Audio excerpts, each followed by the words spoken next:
El Peralada va caure derrotat davant el Reus en un partit molt intens i disputat que es va decidir amb un gol als minuts finals. La primera part va estar marcada per la igualtat amb tots dos equips exercint.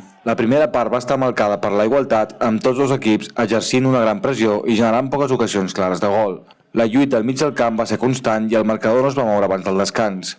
A la represa, el conjunt visitant va sortir amb més determinació i va dominar el joc durant tota la segona meitat. Tot i els esforços del Peralada per resistir, el Reus va trobar la recompensa al temps afegit amb un xut llunyà que va acabar al fons de la xarxa, sagejant així la victòria visitant. Un desenllaç cruel pel Peralada, que havia fet un esforç important per puntuar, mentre que el Reus s'emporta 3 punts molt valuosos.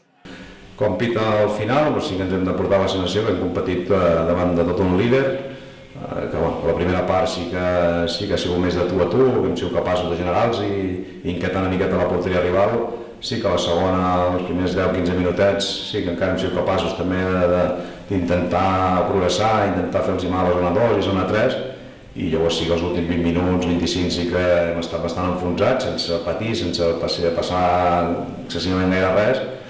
Però en una última acció final, quan estàs tan enrere, pot passar-te, i ens ha passat que ells tenen molt de talent i qualsevol descuit, qualsevol moment sabien que podien agafar alguna pilota i en aquest cas s'ha tret un xut espectacular fora l'àrea que era impossible aparcar i tot pogués fer alguna cosa.